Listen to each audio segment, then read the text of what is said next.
ਭੈਣੋ ਤੇ ਭਰਾਵੋ, ਅੱਜ ਅੱਜ ਆਪਾਂ ਇੱਕ ਐਸੇ ਟੌਪਿਕ ਬਾਰੇ ਡਿਸਕਸ ਕਰਨੇ ਜਾ ਰਹੇ ਹਾਂ, ਜਿਹੜਾ ਕਿ ਸਾਡੇ ਜੀਵਨ ਦੇ ਨਾਲ ਬਹੁਤ ਜੁੜਿਆ ਹੋਇਆ ਆ ਔਰ ਸਾਨੂੰ ਬਹੁਤ ਹੀ ਜ਼ਰੂਰੀ ਆ ਕਿ ਅਸੀਂ ਉਸ ਸਿਸਟਮ ਨੂੰ ਬਹੁਤ ਅੱਛੀ ਤਰ੍ਹਾਂ ਜਾਣੀਏ। ਸੋ ਅੱਜ ਤੋਂ ਕੋਈ 2000 ਸਾਲ ਪਹਿਲਾਂ father of the modern medicine Hippocrates ਨੇ ਇਹ ਗੱਲ ਕਹਿ ਦਿੱਤੀ ਸੀ ਕਿ ਹਰ ਬਿਮਾਰੀ ਸਾਡੀ ਗੱਟ ਦੇ ਵਿੱਚ ਜਿਹੜੀ ਕਿ ਖਾਣੇ ਦੀ ਨਾਲੀ ਹੈ ਉਹਦੇ ਵਿੱਚੋਂ ਸ਼ੁਰੂ ਹੁੰਦੀ ਹੈ। ਸੋ ਇਸ ਕਰਕੇ ਜਿੰਨੀਆਂ ਵੀ ਬਿਮਾਰੀਆਂ ਹਨ ਉਹ ਸਾਰੀਆਂ ਦੀਆਂ ਸਾਰੀਆਂ ਸਾਡੀ ਗੱਟ ਦੇ ਵਿੱਚੋਂ ਸ਼ੁਰੂ ਹੁੰਦੀਆਂ ਆ ਔਰ ਇਸ ਲਈ ਸਾਨੂੰ ਇਸ ਨਾਲੀ ਦਾ ਬਹੁਤ ਹੀ ਖਿਆਲ ਰੱਖਣਾ ਪੈਂਦਾ ਹੈ।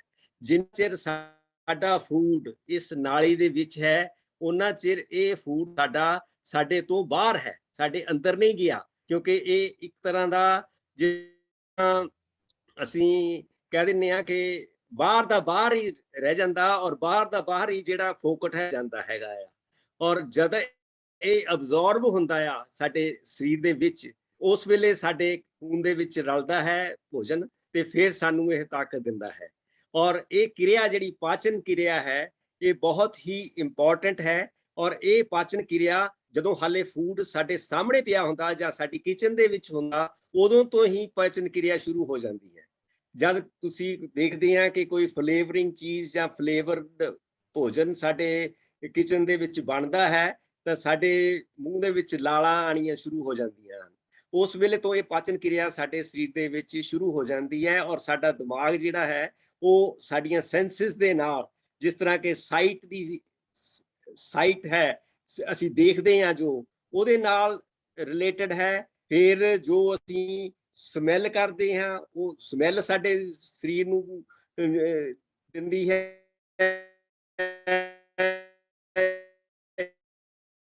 ਇਸ ਦੀ ਕਿਰਿਆ ਸਾਨੂੰ ਪਾਚਨ ਕਿਰਿਆ ਦੇ ਵਿੱਚ ਸਹਾਇਤਾ ਦਿੰਦੀਆਂ ਹਨ।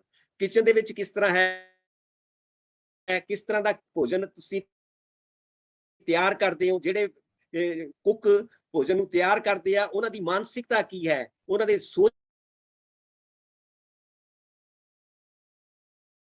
ਕੀ ਨੂੰ ਤਿਆਰ ਕਰਦੇ ਆ, ਉਹ ਵੀ ਸਾਡੀ ਜਿਹੜੀ ਪਾਚਨ ਕਿਰਿਆ ਆ ਉਹਦੇ ਤੇ ਅਫੈਕਟ ਕਰਦੇ ਹੈਗੇ ਆ।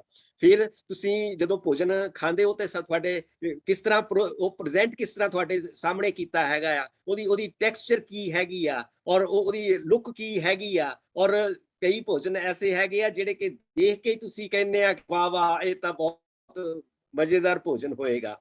ਸੋ ਇਸ ਤਰ੍ਹਾਂ ਦੀਆਂ ਸਾਰੀਆਂ ਚੀਜ਼ਾਂ ਜਿਹੜੀਆਂ ਹੈਗੀਆਂ ਉਹ ਸਾਨੂੰ ਬਿਨਾਂ ਖਾਧੇ ਤੋਂ ਹੀ ਪਹਿਲਾਂ ਹੀ ਸਾਡੇ ਭੋਜਨ ਦੀ ਜਿਹੜੀ ਪਾਚਨ ਸ਼ਕਤੀ ਹੈਗੀ ਆ ਉਹਨੂੰ ਉਤੇਜਿਤ ਕਰ ਦਿੰਦੀਆਂ ਹਨ। ਔਰ ਇਸ ਤੋਂ ਬਾਅਦ ਫਿਰ ਉਹ ਭੋਜਨ ਜਿਹੜਾ ਸਾਡੇ ਮੂੰਹ ਦੇ ਵਿੱਚ ਜਾਂਦਾ ਹੈ ਅਤੇ ਉਹ ਭੋਜਨ ਮੂੰਹ ਦੇ ਵਿੱਚ ਵੀ ਸਾਡੇ ਅੱਧੀ ਡਾਈਜੈਸ਼ਨ ਜਿਹੜੀ ਹੈ ਉਹ ਸਾਡੇ ਮੂੰਹ ਦੇ ਵਿੱਚ ਹੀ ਹੋ ਜਾਂਦੀ ਹੈ, ਅਗਰ ਅਸੀਂ ਉਸ ਨੂੰ ਅੱਛੀ ਤਰ੍ਹਾਂ ਚਿਊ ਕਰੀਏ, ਚਬਾ ਕੇ ਖਾਈਏ।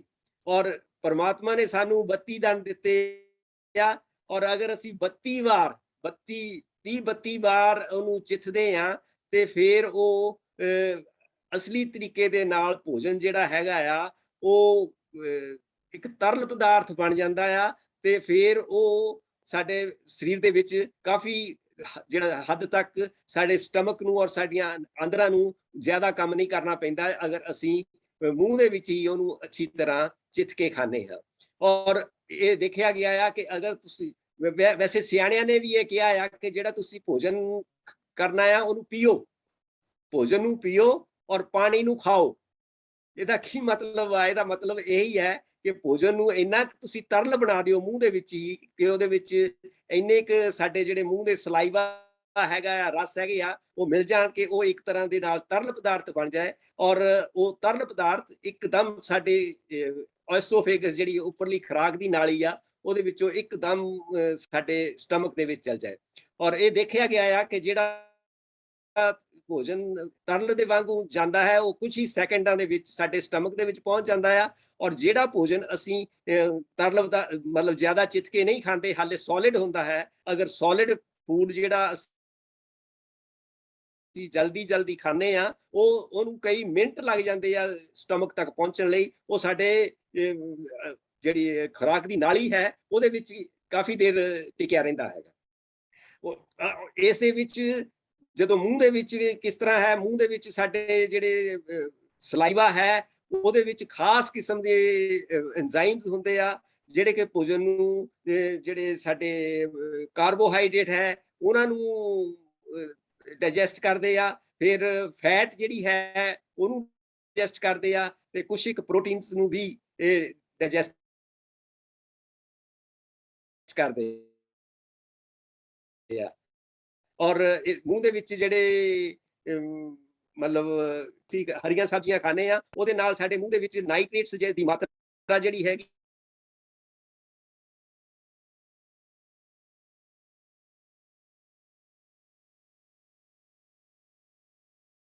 ਅਸੀਂ ਉਸ ਭੋਜਨ ਨੂੰ ਆਪਣੇ ਸਟਮਕ ਦੇ ਵਿੱਚ ਲਿਆਉਂਦੇ ਆ, ਤੇ ਉਹ ਨਾਈਟ੍ਰੇਟਸ ਜਿਹੜੇ ਆ ਨਾਈਟ੍ਰਾਈਟਸ ਦੇ ਵਿੱਚ ਬਦਲ ਜਾਂਦੇ ਆ। ਤੇ ਨਾਈਟ੍ਰਿਕ ਆਕਸਾਈਡ ਜਿਹੜੀ ਕਿ ਬਹੁਤ ਹੀ ਜ਼ਰੂਰੀ ਹੈ, ਗੈਸ ਜਿਹੜੀ ਸਾਡੇ ਹਰ ਸੈੱਲ ਲਈ ਬਹੁਤ ਜ਼ਰੂਰੀ ਹੈ, ਉਹ ਸਾਡੇ ਜਿਹੜੇ ਕਾਰਡੀਓਵੈਸਕੂਲਰ ਸਿਸਟਮ ਹੈਗਾ, ਜਿਹੜਾ ਸਾਡੀ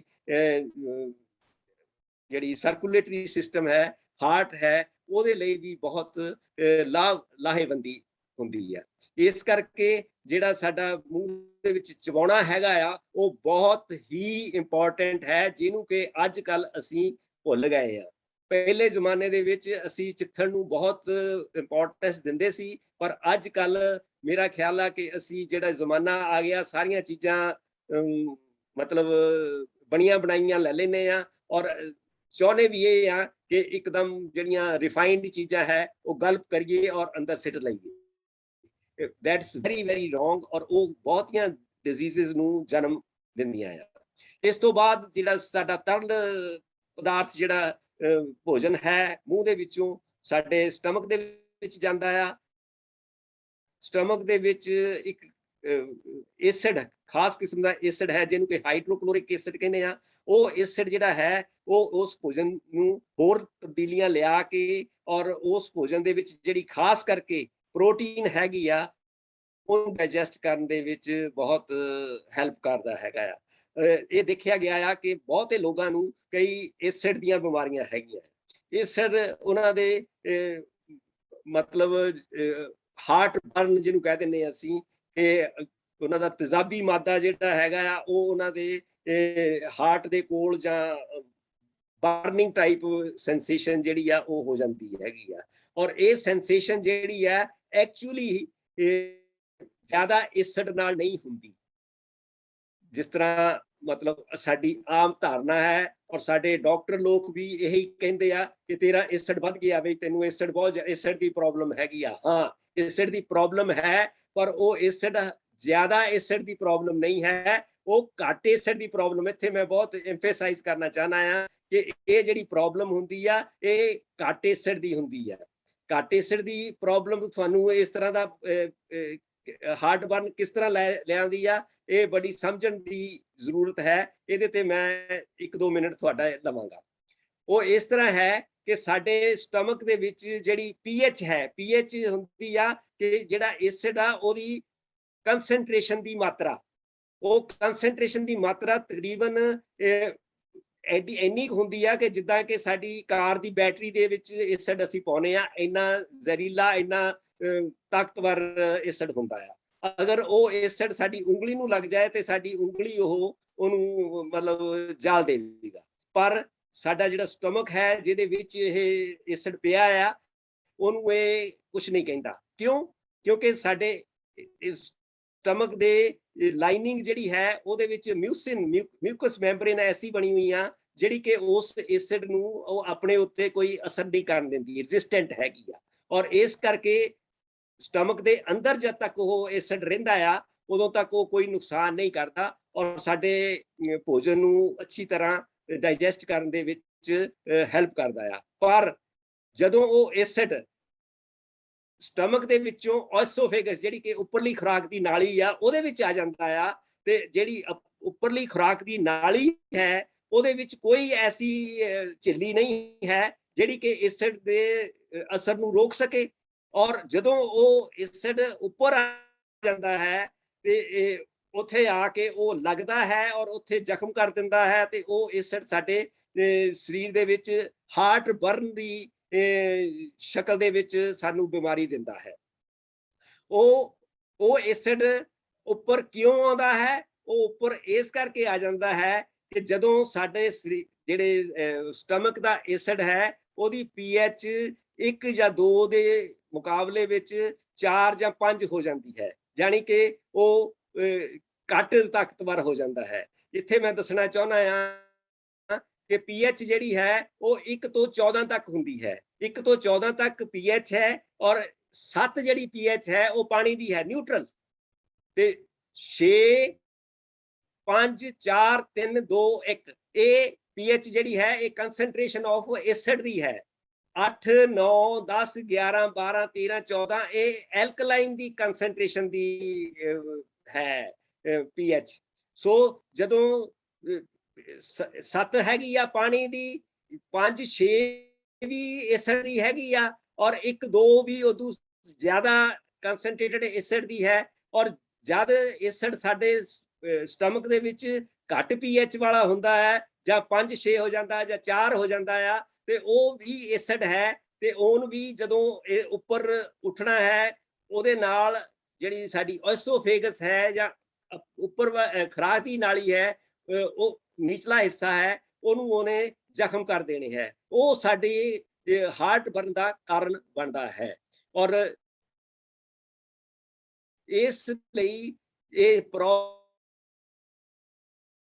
ਜਿਹੜੀ ਹੈ ਇਹ ਸਾਡੇ ਐਸਿਡ ਦੇ ਘੱਟ ਹੋਣ ਕਰਕੇ ਹੈ, ਘੱਟ ਕੰਸੈਂਟ੍ਰੇਟਡ ਹੋਣ ਕਰਕੇ ਹੈ, ਨਾ ਕਿ ਇਹ ਐਸਿਡ ਜ਼ਿਆਦਾ ਹੋਣ ਦੇ ਕਰਕੇ। ਪਰ ਹਰ ਕੋਈ ਲੋਕ ਸਵੇਰ ਨੂੰ ਗੈਸ ਦੀਆਂ ਗੋਲੀਆਂ ਖਾਈ ਜਾਂਦੇ ਆ, ਜਿਹੜੀਆਂ ਕਿ ਐਸਿਡ ਨੂੰ ਬਿਲਕੁਲ ਜਿਹੜਾ 4 5 ਵੀ ਹੈ ਉਹਨੂੰ ਵੀ ਨਿਲ ਕਰਨ ਦੀ ਕੋਸ਼ਿਸ਼ ਕਰਦੇ ਆ, ਔਰ ਉਹ ਇਹ ਬਿਮਾਰੀ ਲਗਾਤਾਰ ਹੋਈ ਜਾਂਦੀ ਆ ਔਰ ਕਦੀ ਵੀ ਰੁਕਣ ਦਾ ਨਾਂ ਨਹੀਂ ਲਏਗੀ। ਔਰ ਸਾਲਾਂ ਬੱਧੀ ਤੋਂ ਲੋਕ ਜਿਹੜੇ ਆ ਇਹ ਗੋਲੀਆਂ ਖਾਈ ਜਾਂਦੇ ਆ, ਔਰ ਜਿਹੜੀਆਂ ਕਿ ਬਹੁਤ ਹੀ ਡੇਂਜਰਸ ਹੈ, ਖਤਰਨਾਕ ਹੈ, ਔਰ ਇਹਨਾਂ ਨੂੰ ਕਦੀ ਵੀ ਲੈਣਾ ਨਹੀਂ ਚਾਹੀਦਾ। ਇਹਦੇ ਨਾਲ ਹੋਰ ਬਹੁਤ ਅੱਗੇ ਤੋਂ ਅੱਗੇ ਤੁਹਾਨੂੰ ਬਹੁਤ ਨੁਕਸਾਨ ਦਿੰਦੀਆਂ ਹਨ।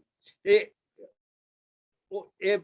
ਜਿਹੜੇ lower portion of the food pipe ਹੈ, ਉਹਦੇ ਨਿਚਲੇ ਹਿੱਸੇ ਤੇ ਸਫਿੰਕਟਰ ਲੱਗੇ ਹੁੰਦੇ ਆ, ਤਕਰੀਬਨ ਹੈਗੀ ਪੀਐਚ ਤਾਂ ਉਹ ਆਪਣੇ ਆਪ ਬੰਦ ਹੋ ਜਾਂਦੇ ਆ। ਪਰ ਜਦੋਂ ਐਸਿਡ ਦੀ ਮਾਤਰਾ ਘੱਟ ਹੁੰਦੀ ਆ ਤਾਂ ਉਹ ਉਹਨਾਂ ਦੇ ਵਿੱਚ ਇੰਨੇ ਸੈਂਸਿਟਿਵ ਨਹੀਂ ਰਹਿੰਦੇ ਕਿ ਉਹ ਬੰਦ ਹੋ ਜਾਣ, ਔਰ ਉਹ ਖੁੱਲੇ ਰਹਿੰਦੇ ਆ। ਔਰ ਜਦੋਂ ਵੀ ਥੋੜਾ ਜਿਹਾ ਪ੍ਰੈਸ਼ਰ, ਜੇ ਅਸੀਂ ਲੇਟਦੇ ਆ ਜਾਂ ਕੋਈ ਮੂਵਮੈਂਟ ਕਰਦੇ ਆ ਜਾਂ ਪੇਟ 'ਚ ਗੈਸ ਜਿੱਦਾਂ ਡਕਾਰ ਆਉਂਦਾ ਆ, ਤੇ ਉਹ ਐਸਿਡ ਜਿਹੜਾ ਹੈ ਉਹ ਉੱਪਰ ਆ ਜਾਂਦਾ ਹੈ। ਉਹ ਇਸ ਕਰਕੇ ਇਹ ਕਾਰਨ ਹੈ ਬਣਦਾ ਹੈ ਜਿਹੜਾ ਕਿ ਤੁਹਾਨੂੰ ਹਾਰਟ ਬਰਨ ਜਾਂ ਦਿੰਦਾ ਹੈ, ਜਾਂ GERD ਗੈਸਟ੍ਰੋ ਰਿਫਲਕਸ ਡਿਜ਼ੀਜ਼ ਜਿਹੜੀ ਹੈਗੀ ਆ ਉਹ ਪੈਦਾ ਹੁੰਦੀ ਹੈਗੀ ਆ।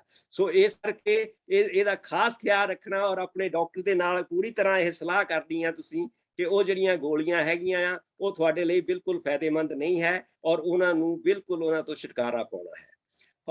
ਇਸ ਤੋਂ ਇਲਾਵਾ ਥੋੜਾ ਜਿਹਾ ਮਤਲਬ ਕਾਰਬੋਹਾਈਡਰੇਟ ਵੀ ਸਟਮਕ ਦੇ ਵਿੱਚ 1 ਘੰਟਾ ਜਦੋਂ ਤੁਸੀਂ ਖਾਂਦੇ ਆ ਤੇ ਉਹਦਾ ਜਿੰਨਾ ਚਿਰ ਐਸਿਡ ਪੂਰੇ ਤਰ੍ਹਾਂ ਇਹਦੇ ਐਂਜ਼ਾਈਮਸ ਜਿਹੜੇ ਹੈਗੇ ਉਹਨਾਂ ਨੂੰ ਨਸ਼ਟ ਨਹੀਂ ਕਰਦਾ, ਉਹਨਾਂ ਚਿਰ ਕਾਰਬੋਹਾਈਡਰੇਟ ਦਾ ਵੀ ਡਾਈਜੈਸ਼ਨ ਹੁੰਦੀ ਆ, ਔਰ ਪ੍ਰੋਟੀਨਸ ਦੀ ਵੀ ਹੋ ਜਾਂਦੀ ਆ। ਔਰ ਇਸ ਤੋਂ ਬਾਅਦ 3-4 ਘੰਟੇ ਬਾਅਦ ਜਦੋਂ ਸਟਮਕ ਦੇ ਵਿੱਚ ਡਾਈਜੈਸ਼ਨ ਕੰਪਲੀਟ ਹੋ ਜਾਂਦੀ ਆ, ਫਿਰ ਉਹ ਸਾਰੇ ਦਾ ਸਾਰਾ ਜੋ ਭੋਜਨ ਹੈ ਉਹ ਸਾਡੀ ਛੋਟੀ ਆਂਤ ਦੇ ਵਿੱਚ ਚਲ ਜਾਂਦਾ ਹੈ।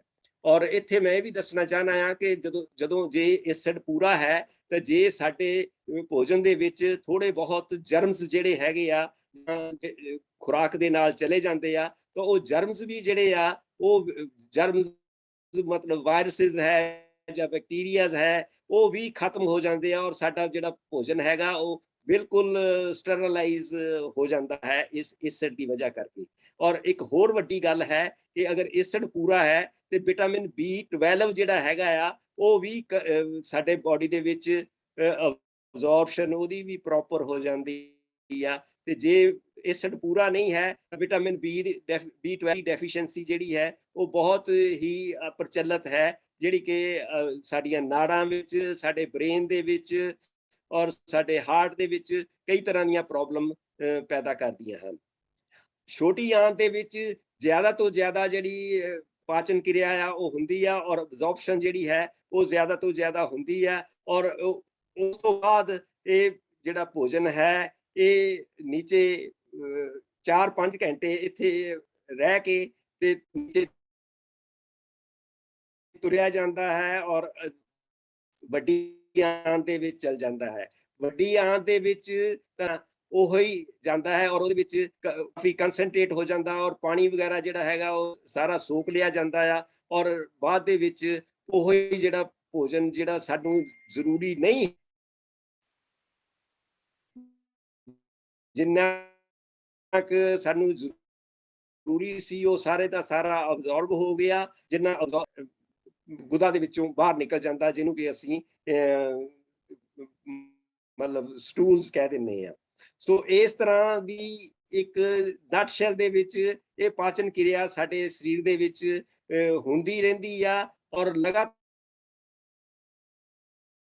ਹੁੰਦੀ ਰਹਿੰਦੀ ਆ, ਔਰ ਇਹਦੀਆਂ ਜਿਹੜੀਆਂ ਬਿਮਾਰੀਆਂ ਹੈਗੀਆਂ ਆ ਉਹ ਇਹਨੂੰ ਜਨਮ ਦਿੰਦੀਆਂ ਹਨ। ਜੇ ਇਹ ਕਿਤੇ ਕਿਸੇ ਤਰੀਕੇ ਦਾ ਕਿ ਸਾਰੀਆਂ ਬਿਮਾਰੀਆਂ, ਹਰ ਬਿਮਾਰੀ ਜਿਹੜੀ ਆ ਉਹਦਾ ਜਿਹੜਾ ਰੂਟ ਕਾਜ਼ ਹੈ ਉਹ ਸਾਡਾ ਗੱਟ ਹੈ, ਸਾਡਾ ਪੇਟ ਹੈ, ਅਬਡੋਮਨ ਹੈ ਔਰ ਸਾਡਾ ਪਾਚਨ ਕਿਰਿਆ ਹੈ। ਇਸ ਕਰਕੇ ਇਸ ਕਿਰਿਆ ਨੂੰ ਸਾਨੂੰ ਬਹੁਤ ਸੁਚਾਰੂ ਢੰਗ ਦੇ ਨਾਲ ਅਪਣਾਉਣਾ ਚਾਹੀਦਾ ਔਰ ਇਹਦੇ ਬਾਰੇ ਜਾਣਕਾਰੀ ਰੱਖਣੀ ਚਾਹੀਦੀ ਆ। ਔਰ ਸਾਨੂੰ ਇਹ ਜ਼ਰੂਰੀ ਹੈ ਕਿ ਜੋ ਵੀ ਚੀਜ਼ ਅਸੀਂ ਆਪਣੇ ਮੂੰਹ ਦੇ ਵਿੱਚ ਪਾਣੀ ਆ ਉਹਨੂੰ ਅਸੀਂ ਇੱਕ ਵਾਰੀ ਇਹ ਸੋਚ ਕੇ ਪਾਈਏ ਕਿ ਜਾਂ ਤਾਂ ਇਹ ਮੈਨੂੰ ਇਨਫਲੇਮੇਸ਼ਨ ਦੇਣੀ ਆ, ਸੋਜ ਦੇਣੀ ਆ, ਬਿਮਾਰੀ ਦੇਣੀ ਹੈ, ਤੇ ਜਾਂ ਫਿਰ ਇਹ ਮੈਨੂੰ ਠੀਕ ਰੱਖਣਾ ਆ ਔਰ ਮੈਨੂੰ ਤੰਦਰੁਸਤ ਹੈਲਦੀ ਲਾਈਫ ਦੇਣੀ ਹੈਗੀ ਆ।